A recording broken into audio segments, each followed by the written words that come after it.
5ஆம் கட்ட தேர்தல் நட்சத்திர வேட்பாளர்கள். நாடு முழுவதும் 4 கட்ட வாக்குப்பதிவு முடிந்துள்ள நிலையில் நாளை மறுநாள் 6 மாவட்டங்களில் 49 தொகுதிகளுக்கு 5ஆம் கட்ட வாக்குப்பதிவு நடைபெறுகிறது. இதில் ராகுல் காந்தி, ரேபரேலி, ஸ்மிருதி இரானி, அமேதி, ராம்நாத் சிங், லக்னோ, உமர் அப்துல்லா, பாரமுல்லா, பியூஷ் கோயல், வடக்கு மும்பை ஆகியோர் போட்டியிடுகின்றனர். இதில் மொத்தம் 695 வேட்பாளர்கள் களத்தில் இருப்பது குறிப்பிடத்தக்கது. பிரதமர் மோடிக்கு முதல்வர் ஸ்டாலின் பதிலடி. பேருந்துகளின் இலவச பயணத்தால் மெட்ரோ ரயில்களில் கூட்டம் இல்லை என பிரதமர் மோடி புதுப்பொருளியை கிளப்பியிருக்கிறார் என்று முதல்வர் மு.க. ஸ்டாலின் தெரிவித்துள்ளார். மதவெறுப்பு பரப்புரை கை கொடுக்காததால் மாநிலங்களிடையே மோதலை தூண்டும் உத்தியை பிரதமர் மோடி கையில் எடுத்துள்ளதாக விமர்சித்த அவர், பாஜகவின் பிளவுதா கனவுகள் ஒருபோதும் பலிக்காது, பொம்மை விடப்பட்டு வெறுப்பு அகலும், இந்தியா வெல்லும் என தெரிவித்துள்ளார் மு.க. ஸ்டாலின் அவர்கள். போக்குவரத்து ஊழியர்கள் போராட்டம் அறிவிப்பு.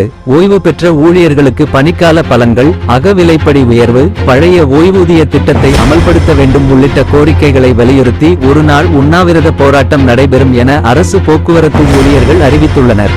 ஜூன் 24 காலை 10 மணி முதல் 25ஆம் தேதி காலை 10 மணி வரை தமிழ்நாட்டில் முழுவதும் 100 இடங்களில் போராட்டம் என அறிவிக்கப்பட்டுள்ளதால் பேருந்து சேவை பாதிக்கப்பட வாய்ப்பு உள்ளது.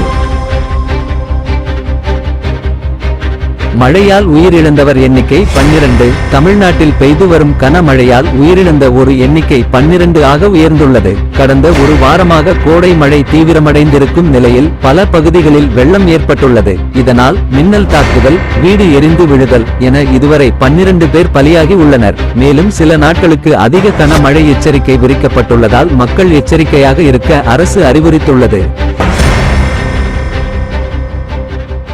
தங்கம், வெள்ளி விலை உயர்வு. ஆபரண தங்கத்தின் விலை மீண்டும் 55 ரூபாய் 1000-ஐ நெருங்கியதால் மக்கள் அதிர்ச்சி அடைந்துள்ளனர்.